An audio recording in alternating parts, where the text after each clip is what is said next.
I'm good.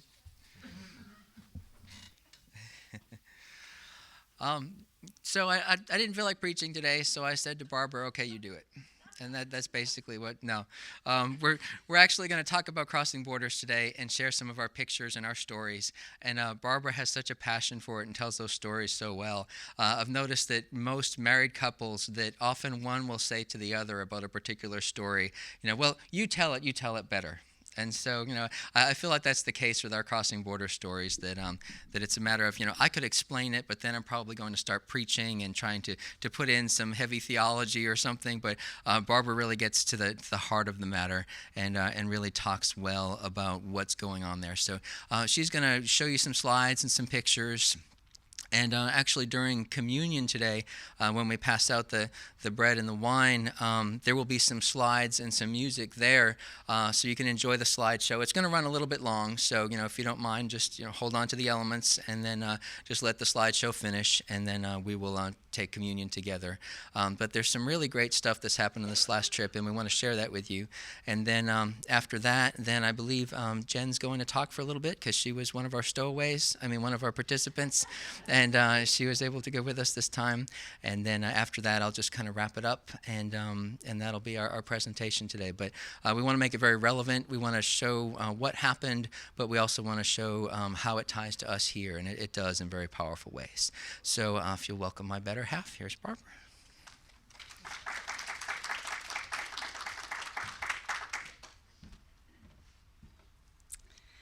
Well, good morning again, everybody. So I want to talk. I just kind of want to kind of back up, give you a little bit of the basics about crossing borders again, in case you've missed some of the previous presentations or forgotten some of the details. So this was the 10-year anniversary for crossing borders. It's been going on since 2005. And it was originally thought, when the vision started for it, that it was going to be a summer camp, like another, SEP, another youth camp. But it actually, as they progressed into developing it, realized that it was actually intended to be a mission camp, that was God's vision for it. So this was the 20th trip this past December, because we do 2 trips annually. There's one in June at the end of the month, and that's an 8-day trip where it's like we call it a mission sampler camp, because we do a little bit of everything. We do vacation Bible school. We've done church in the park. We'll visit children's homes. We've built homes for people previously. So it's kind of a hodgepodge of a week of different things that we do. And then in the winter, we just go for a long weekend. We go in on Saturday and Sunday and deliver the Christmas shoe boxes. So here's the map again of where we go. So there we are up in Dallas, and we go down. It's pretty much a straight shot down 35 right down to Laredo, and we work right at the border between Laredo and Nuevo Laredo, Mexico. So we actually stay on the U.S. side of the border every night, and then we get up and cross the border every day, and then cross back each night. So we had uneventful border crossings this time. I know several of you have asked me how things went at the border, and we actually didn't have any issues crossing with all the boxes and people and everything that we take. So that was great this time. Clicker's giving me issues today. So this trip was our largest trip ever. We had 38 missionaries that went on this trip. And we actually turned down 17 people that also applied. So we had a huge trip. I don't know exactly where the influx came from, if that's going to continue, but we're going to have to kind of revamp what we do if that continues to be the case, which is fantastic. But we actually had 4 of our GCI pastoral interns that were with us on this trip as well. So that's a great experience for them as they start into their ministry. So because we had almost 40 people, we actually split the team into 2 groups. And we'd stay at camp together. We'd get up in the morning, we'd have breakfast, and then we'd split off and go in separate directions with 2 different teams, which is great because we got to visit twice as many people that way. So we actually ended up going to 10 different places, several children's homes, several just churches and neighborhoods where we work with the pastors there, a deportee center, which I'll come back to in a little bit, and then our adopted family that we built a home for about 3 years ago. So we got to visit a lot of different places, and we actually increased. We had over 1,000 shoe boxes that we delivered this time that came from over 10 states around the country. We typically run in the like 700 to 800 range with the shoeboxes. So this was a maxed out number of year. It was like the largest of everything. It was like we were breaking all kinds of Crossing Borders records this year. So it was really fantastic. And we estimate that we served probably about 825 kids and another 350 adults. So it was a huge trip. And for that many people and that much stuff, everything went extremely smoothly. So it was a great trip. So I kind of want to go into the trip a little bit more, but I'm hoping to kind of give you guys a little bit better of an idea of what we actually do when we get there with the shoe boxes, because I know you guys pack the boxes. So then I'm sure it's kind of like this wondering in your mind, well, what happens after they actually get there? So again, we always partner with other churches, with pastors that are working there. This isn't something that we just go in and we're like, oh, let's find a neighborhood and we'll just drop off a bunch of shoe boxes. These are pastors that we work with, and they will use it for their parishioners. The people that are there will come and the kids will get boxes, but often they also use it as an outreach in their neighborhood. So they do that different ways. Sometimes they will go around and just knock door to door and invite people to come. Some of them do like a ticket method where they'll go out prior to the day that we're coming and they'll pass out tickets. So that way, you know, if you come to the event that's going to be at their church that day and you have a ticket, you'll get a shoebox. So different ones use it different ways. But excuse me. So what they'll do is often, like, the pastors will have a worship team and they'll have a worship service. They'll give a message. And sometimes that's even happening before we get there. They've got all of this going, and it's great. We truly just come alongside. You know, they already have things going, and we're just a partner with that. So we'll show up. We may do some songs, sing some Christmas carols and stuff too. We talk about the Christmas message and why it is that we even bring gifts in the first place.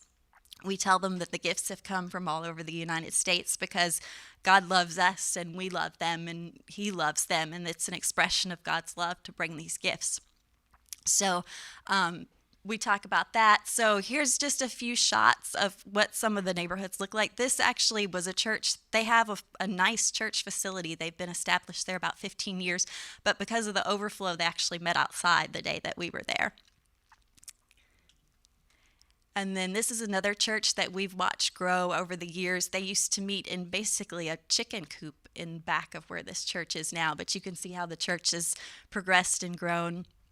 Sometimes it's just a cement slab out in the middle of nowhere, and that's where they meet. So it's just, church takes on a whole, you know, it means different things in different places wherever you are. So, but this is just some of the shots of what it looks like when we get there and the groups that are there. And then we take hundreds of shoe boxes and unload them out of the vans and set them up in the church. And then after the singing and the worship and the Christmas carols and the Christmas message, then all the kids get lined up by boys and girls. 'Cause you guys know we label all the boxes by boys and girls and the ages on them. So we have the shoes somewhat categorized, or the shoe boxes categorized by the age. And so we line all the kids up by age, and then they each come through the line and get their box according to their age. So you can see a couple shots of them with their boxes, but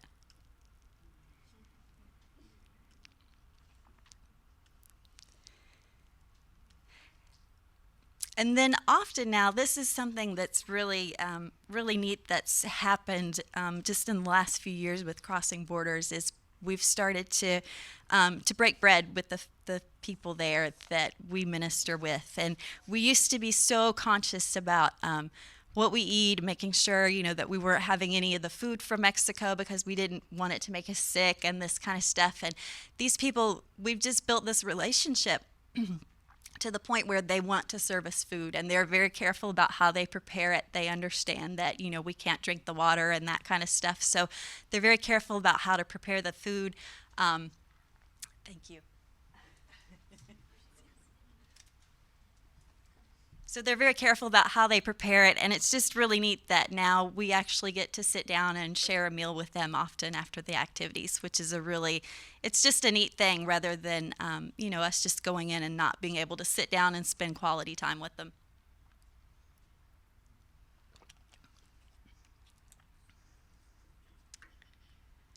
So I also want to show you guys, these are the children's homes that we visit. So we visit with the pastors and some of the churches in the neighborhoods. Then we have some children's homes that we visit. So what those visits look like is playing with the kids. When we get there, the kids will rush the vans. And so we all just have a great time playing with them on the swings. Soccer is inevitable, happens every single time at every single every single children's home. The kids love to play soccer. This year was neat because we had a few of our kids that were on the team that took their instruments with them. And so they would play for the kids at the home, and then they actually let the kids at the children's home have a chance to try out the instruments and get a chance to see if they could play it or see what it was like. So that was kind of neat. Nail painting is always very popular with the girls. And then we always serve a meal typically at the children's homes, and it's usually hot dogs, which is a favorite. They think they are eating, that's top-notch meal. We had one kid say to us one time, he was like, "So are you guys feeding us today?" And we're like, "Yeah." And he's like, "What are we having?" We were like, "Hot dogs." And he was like, "We're going to eat good today." So, and they put mayonnaise on hot dogs down there, guys. I don't know if you've ever tried mayonnaise on hot dog. That's what they like. So, anyway, but it's just funny. So, usually serve them a meal, and hot dogs. That's good stuff.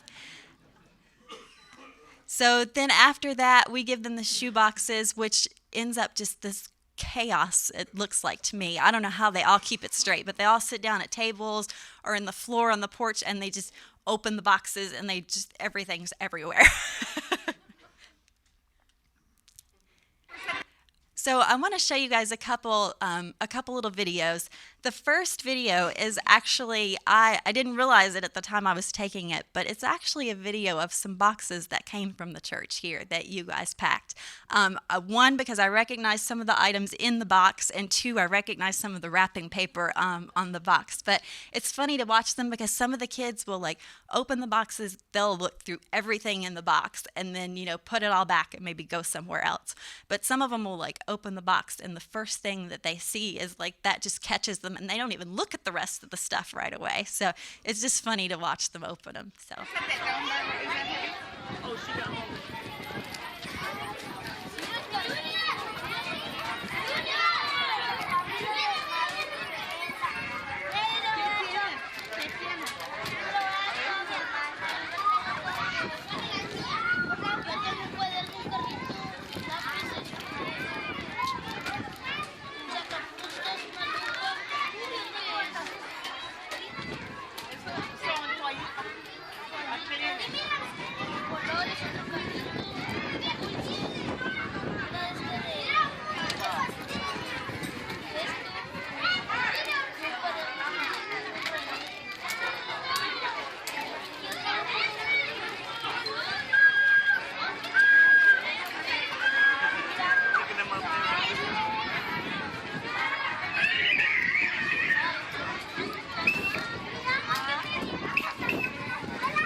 So the one little boy, he's like pulling stuff out, and you see him pull out the bag, and then he's like, Mira, he's telling them to look. He's like, he wants somebody else to see what he's got in his box. So it's really funny to watch them open everything. The second little video is, it's a short one, but this little girl opens her box. She goes straight to the Skittles, forget all else. That's all that matters. But the cute thing is she offers the Skittles to us. So she opens the package, and then she wants to know if we want any of them.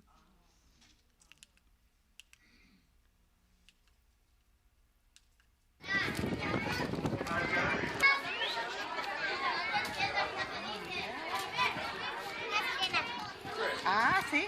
A mermaid. Serena.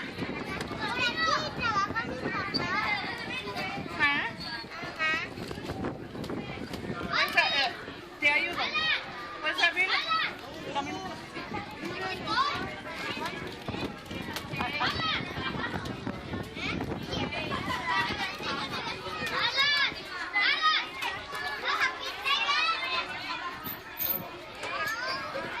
¿Te gustan los Skittles? Sí, están buenos. Ah. No, gracias. Ah, son tuyos. Tú cómelos.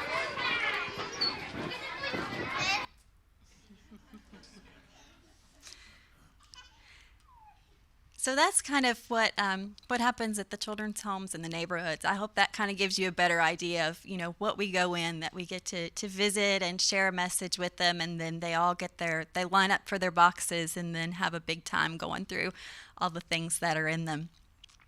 We also had a chance to visit another location that we had also been to this past summer, and we actually didn't do the shoeboxes at this place, but it's a deportee center that's right across the border there in Nuevo Laredo. And the thing is, it's very sad, because what happens if people are found to be in the U.S. that aren't supposed to be here, and they're deported into Mexico, specifically here into the Nuevo Laredo area. And it's really, they're not from Nuevo Laredo. A lot of them aren't even from Mexico. So they're from, either deep south further into Mexico or from Central America somewhere. So these people are dropped off across the border with no money, no clothes, no job, nothing. And so this is a place where they can go, and at least it's intended for most of them to be temporary unless they're more elderly, and then they will allow them to stay longer. But typically it's just a few weeks. It's kind of a holding place, so at least they have a place to sleep and be for a while. But we did a breakfast there, just donuts and coffee and simple stuff that we could take in there. And then we also had some folks that had donated some shoes and clothes, so we were able to at least give them a few things there to help them out. But it was neat because we saw a couple of the people that we had seen in the summer, and we had taken pizza for lunch in the summer. And so this little guy on the left, he looks at me, he's like, "You guys, you brought pizza." So he was remembering from the summer. And then the lady on the right remembered someone from the team in the summer who was from Alaska.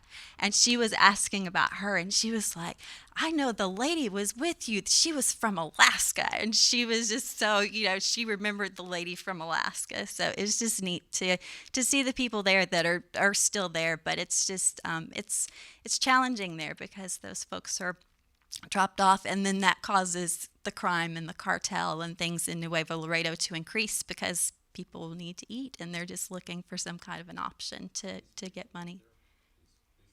No, they live there. Yes, yeah.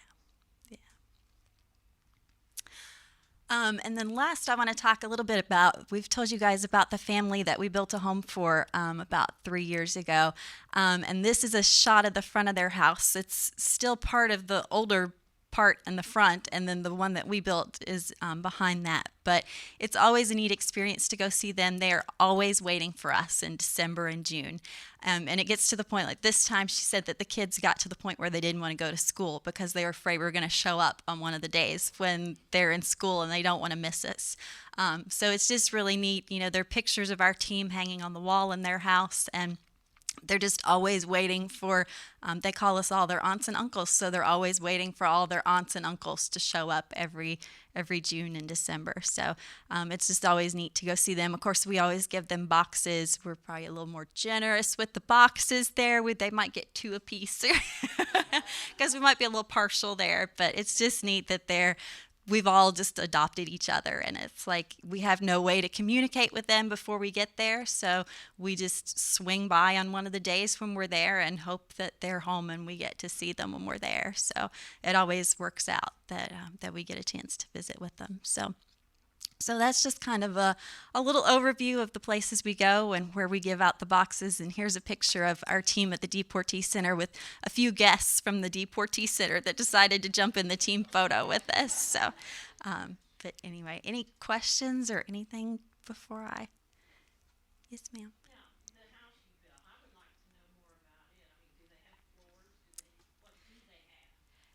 The house that we built, we partnered again with another ministry team that was there, and what they do is, when we came in, they had provided the cement slab, so this one has a concrete floor in it, and then they knew exactly the materials they needed. They had it all laid out for us as far as, put these boards here to make this wall and the roof and that kind of stuff. But most of the homes in that neighborhood, it's called Pallet City, because most of the homes are built out of just warehouse pallets and the floors are just dirt.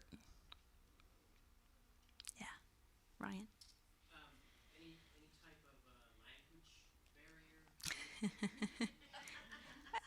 It's there, yes.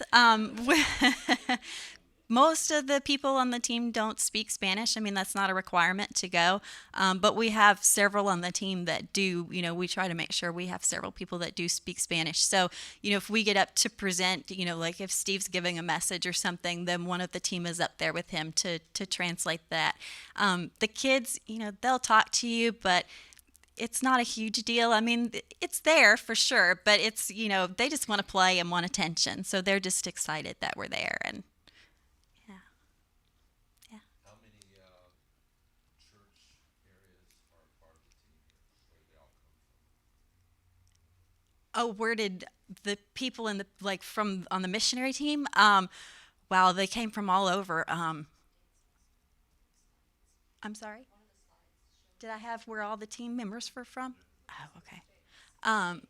Well, those were the states the shoeboxes came from. The team came from, I don't know, there's Georgia, Texas, Illinois, Wisconsin, New Jersey, South Carolina. So, yeah, all over. All GCI affiliates? No. No. In fact, one of our, it's funny you asked that. One of the missionaries that was with us, the lady that was just in the video, her name's Mary Campbell. She's from Wisconsin.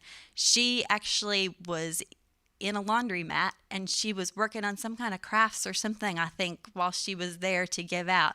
And one of the missionaries was there doing her laundry as well. Somehow they started talking, and Mary said, I go on these mission trips to Mexico. If you'd be interested in going, she said, yes, I would. She signed up, and she was on the team. So one of our Crossing Borders team members met someone in the laundromat, and she was on the mission team this time. So no, not all GCI affiliates. Sometimes we do have some, and we leave those with our ministry partners there, and they will do either other outreach events with different folks, or often they will take them deeper into Mexico, to other cities, maybe to Monterrey or somewhere, and use them there. So if we have extra, they never go to waste. Yeah. Anything else? Do you have to have a passport to get across? Not to get that way, but to get back here, you do. You can go to Mexico all day long, but you can't get back to the U.S.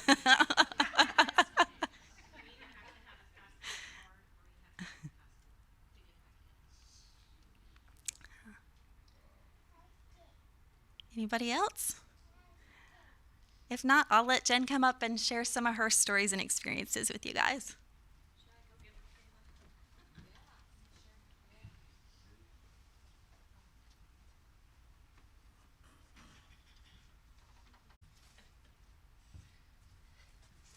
So I was hoping Michaela would join me up here, but she's being shy about it. So we went together. We actually left a Thursday evening, met up with a friend in San Antonio, and then went down to Laredo with a couple of the other groups. It was our first experience, both first times in Mexico. You know, you hear stories about what it's going to be like, but it can never prepare you what it is actually like. It's take South Dallas and make it worse. They don't have much at all. But what they do have is big hearts. And that's what we forget here in America, is to have those big hearts a lot of times. I was with the other group. I wasn't part of their group since we did have two groups going together. And like she said, that there was at least one person, if not two people, that spoke Spanish. So it made things a little bit easier, even though there is that communication that you don't know.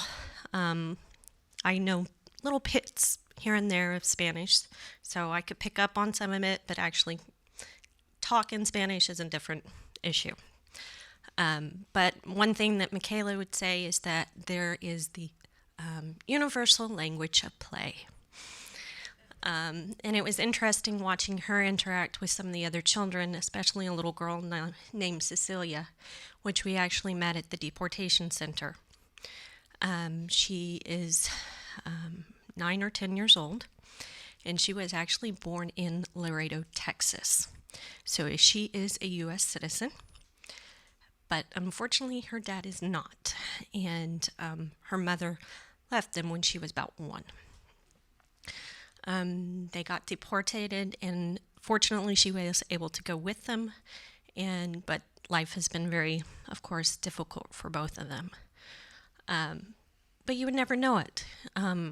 The way she plays, the way she interacts with everybody, you wouldn't know that she doesn't have what we think she should have. And they learned how to play chase. That was their favorite thing, was playing chase. And Michaela and her played chase, and then they got the other children that were involved, because there was, on that day, there was 4 from that family, 5, 6 kids. We had 6 kids in our group. And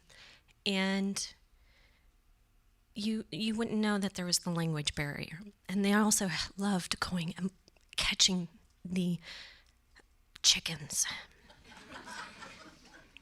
And they caught a chicken. At the deportation center, unfortunately, the conditions there are not very well. Michaela had to go to the bathroom. And the bathrooms, there was no toilet seat. There was no toilet paper. You were lucky if the toilet actually worked. And, you know, Michaela's like, what am I supposed to do? I'm like, just squat. And I found a napkin so she could wipe and everything. But Cecilia went afterwards. She didn't think any difference of it. You know, we are all about being nice and clean and nothing dirty or anything like that, but they don't know that. They don't know any difference. And it also makes their lives a bit simpler, a bit happier, because they don't know all that. The first day we were actually very busy.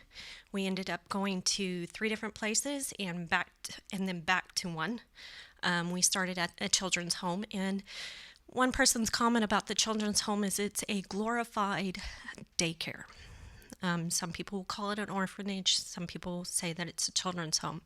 And basically what happens is that these children are dropped off at some of these homes, and it's different for each home, different for each child, of course. And a lot of times the parents want to have a relationship with that child, but they can't afford to have a relationship. So they drop them off at these children's home, and the children's home takes care of them during the weeks, make sure that they're going to school, make sure that they get fed, a place to sleep, and everything. And then during the weekends, they try to have a relationship with their child. So that's why somebody said it's a glorified daycare. The children's home that we went to, there was a girl that was 18. Unfortunately, she did not have that luxury. She's had not a very good childhood, regardless, because unfortunately her parents didn't want her, but they didn't want to release her so she could be adopted by anybody. And so she was in limbo the whole time. But evidently, the previous time that our group had come, she had actually broken out of her shell and made a step forward. They were previously looking at expelling her from that center because of how old she was getting and everything, and they were having issues with her. But the last time she turned for the better, and she's staying on, and she's working for them. We got to play, played with bubbles. We played outside on the swing sets. We got to put puzzles together. That was also where you saw where they played the instruments. They also, one of the girls had a flute, and we all tried to show the kids how to play the flute, and it was hard to tell them how to do it, even though I know how to play a flute, trying to show them, putting their fingers up to my mouth to try to show them how to do it. And my best solution was a Coke bottle, and nobody had a Coke bottle. Because once you are able to relay that, which later in the evening when we had gone back, there was a couple there, and the wife spoke Spanish, and she could relay that, and the kids understood after that and were able to play. But some got it, some didn't get it. But it's interesting, the interaction that you do to get there, and it's fun. It's fun for them, fun for us. Building those relationships, and that was the most important thing there. It wasn't the boxes, it wasn't the toys, it wasn't anything like that. It's about building the relationships, just like why Jesus Christ came here. That's what he came here for, was to build the relationships with us. And that's what we have to emphasize in our daily lives, is building those relationships. The second place that we ended up going was to a church. It's called Salt and Light, and that was Ray Rumondo's church. And there was another group that was there as well with us, and they were doing the service, and they were doing singing and everything. And we, for the most part, we stayed to the back. But then they called people to the front to participate in some of the dances and everything, and a few of us went up front and were doing the signing and stuff that they were doing and having a blast. And it was so heartwarming when people actually came to Christ, when they asked for the people to come up and to come to Christ. It always makes me cry because of how joyous it is when people do. There was 2 instances at 2 different locations that people came to Christ, and the other one was where it was for the children. Everything there was for the children, but it was the elderly lady, the oldest lady out of the whole group, that came to the front and came to Christ. And it just gives you the goosebumps, and it gives you the warm feelings that you always want.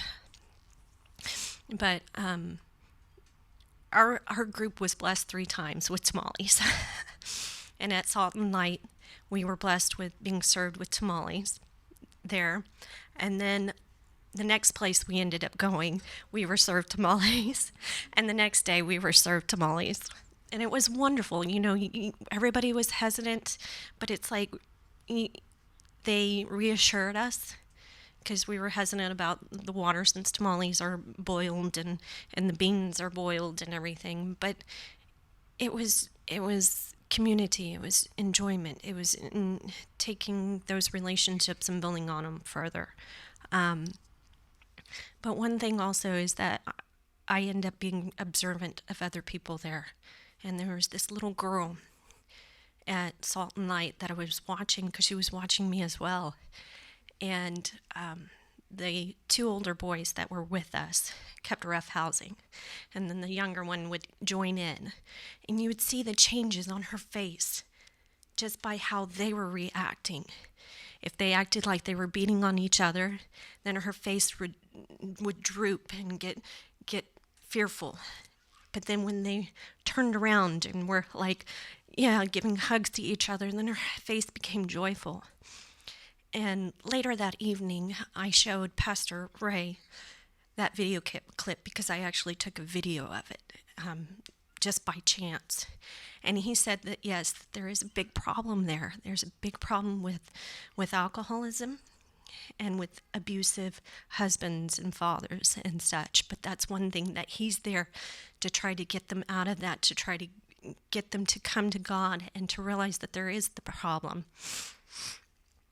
And I'm hoping that that continues. I've actually been not watching, but seeing the posts on Facebook with Salt and Light, and that they're gradually building their church and such. And I can't wait till it's complete, because their church is all it has is pier and beams.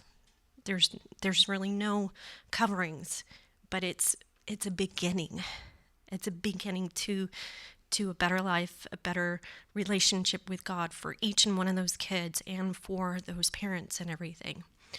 The next place that we went to was Church of Mercy. And what was interesting with that group is the other group followed along with us. And we all got together, and the pastor asked us to actually go into the community and invite everyone to church. That was a little difficult when you don't speak Spanish. But what our group ended up doing was walking around, and we had Lily, which her and her husband had come to Mexico on a whim. They have a story themselves. Actually, he does. His name is Robert. And he had been on a mission trip previously and met a family. And he went back to their house and found out what kind of living conditions they were in. And it moved him so much that when he came back to his wife and young daughter, who they were living with somebody else, they didn't have a place of their own, he came back and said, I have to build them a home. And he did. He raised $5,000 and was able to build them a home. And then he asked all his friends on Facebook and anybody else he could hit up, and they were able to get them the appliances that they need. They had donated clothes and all sorts of stuff for this family. And with all the donations that they had, they were even able to clothe everybody in the neighborhood too. But they actually live in Houston, and that the night before, they were like, we need to go. And so they found a babysitter for their daughter, and they came. And that night, they were going right back home. So there's a lot of things that are moving and such, and a lot of hearts that are being moved, because it's not a place that you would wish, as in the conditions on your worst, the person that you know, but the hearts are there. The hearts are wanting to be fed. The hearts are open and want to be fed. But they got to be with a part of our group of going around in what they call the Colonial. Colonial is basically their housing area. And we went from door to door. Thankfully, she was able to speak Spanish, so she was able to easily invite everyone that we came into contact with. And to get people's attention, because we were nervous about going to the front doors, and some of them are very gated. So where you're actually knocking is probably 10 feet away from the front door. And what we would do is sing Feliz Navidad, Feliz Navidad, and sing out loud so that they could hear us and everything. And we got actually, there was, I don't know how many groups there were, but there were several groups. And once we got back, the difference in how many people were at that church was awesome, was absolutely awesome.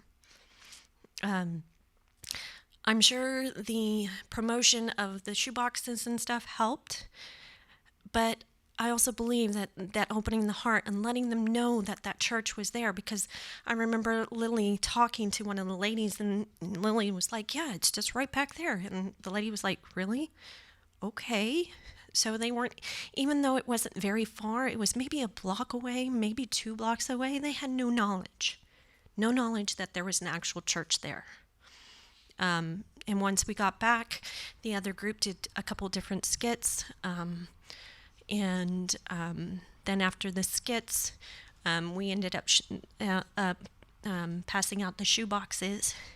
And then afterwards, we were told, "Oh, by the way, we want you to have dinner with us." And that's when we had tamales. So we were there to serve, not be served, and we were served back. What Pastor Ray stated was, when we were actually at the last place that served us tamales, was when you put in, it comes back, and that's exactly what was happening. From there, we went back to the children's home, and yes, we got to serve them hot dogs, which they were very thankful for. And what was nice about there is because you have that personal interaction with the children and everything. What we did there was every time we passed out a box to one of the children, we also prayed for that child. We were there praying for them. So it provides even a bigger connection and everything. So we had a very long day, but we were all full and happy. And the next day, we went to the deportation center. Like I said before, the conditions there, it's nice to have a place to lay down, a place to not have worry about the elements. But on the other hand, we would never be caught in a place like that to sleep if we ever had to be. I actually have pictures of it in our scrapbook that we started. Unfortunately, we don't have it finished, but we have it started. So for those that would like to take a look at what we have done yet, you can.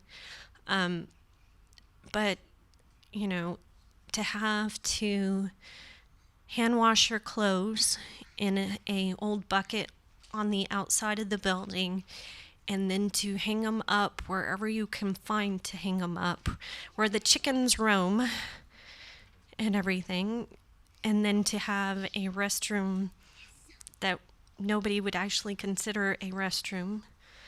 But then you're filled with the love that comes and everything. After that, we went to another church that had no walls, had one of those concrete slabs. Actually, it only had I would say maybe a 10-foot by 10-foot concrete slab total, and the rest was dirt.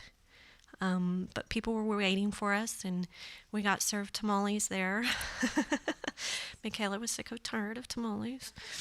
But Cecilia and her dad followed us there as well, and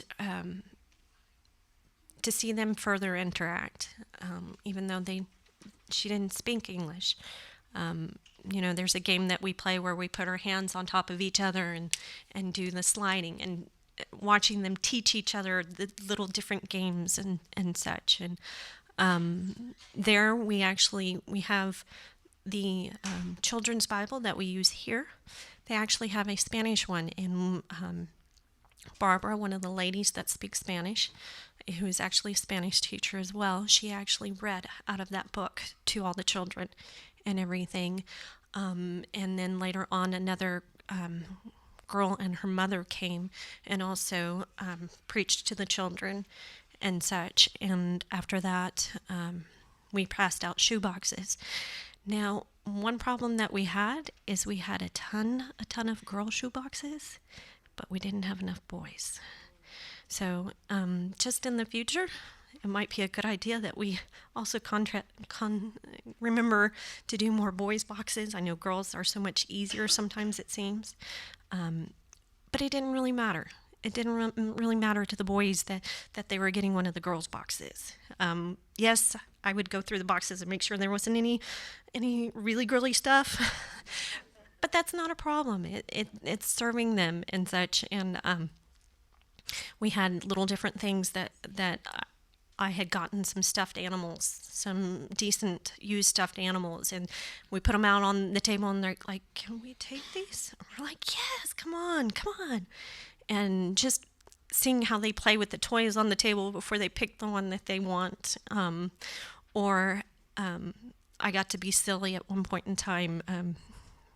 Lee Berger gave me a box full of flashlights, little flashlights. And so I was going in, I was going, "I'm flashing you, I'm flashing you." But it was a way for them to get to see what I had. They're like, "I want one." And so I was flashing him and go over to Ray. And I was like, "I'm flashing you." And he just busted out laughing. But we had a good time. The conditions are not great. The roads are not great. The road to Salt and Light, there's really no road. And what's interesting is that they built the curbs, they built the manholes, they built the lights, but they didn't build the road. Somebody told me that they were supposed to finish it 3 years ago, and they just stopped. And unfortunately, that day it was raining, and once you get off the actual road, then there was a big, huge puddle of water, and we were like, "Are we going to make it or not?" And we did, of course. But you know, here we can complain and we can get things done for complaining and such, but their system, their government, everything is completely different.